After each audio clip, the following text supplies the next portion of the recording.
how would that be different for a teenager who's done something that's, very dangerous or requires a big boundary to be set or possibly even a punishment to be dished out? It's the same thing.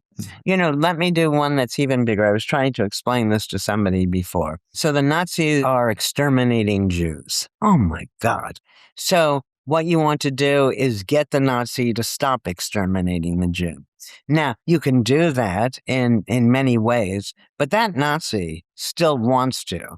And when there's an opportunity, will do so in whatever form. Why is that Nazi trying to exterminate Jew? I'm Jewish, so I'm allowed to say this, I'm told. Is because the Nazi was taught that the Jew is a rat. The Nazi believes Jews are vermin. And what do you do to vermin? You exterminate them. So what you need to do is teach that Nazi that this Jew is not vermin. And once the Nazi understands that, then everything else follows. All right. So the piece to understand here that people sometimes misunderstand, it's a very extreme example that I gave, but still, is that I'm not suggesting there aren't behaviors where we want to have some laws about and boundaries, as you put it. But still, even in the most severe cases, it's still, you're more likely to get the person to change their behavior when you understand why they did it from their perspective. The teenager is no different. So why is a teenager driving at 100 miles an hour when the speed limit is 40? Well, because he doesn't realize that he could kill somebody or kill himself. No, those are the consequences of that driving. Why is he doing it? There's some thrill involved.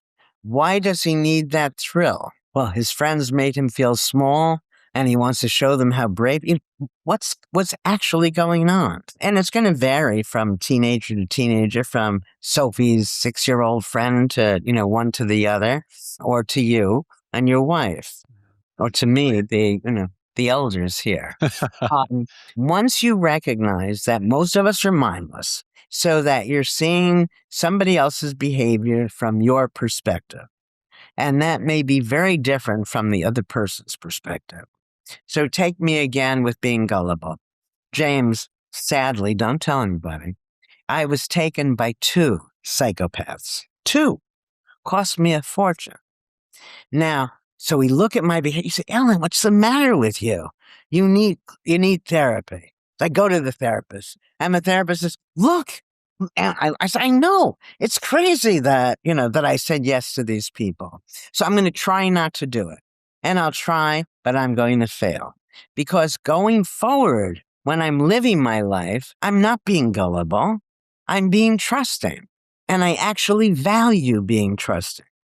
So if you want me to stop being gullible, you've got to get me to stop valuing being trusting, which is very different, because then if it were a marriage, for instance, and you were the one who was gullible and your wife sees, oh, it's because you're trusting, she may, respect it now rather than want you to change.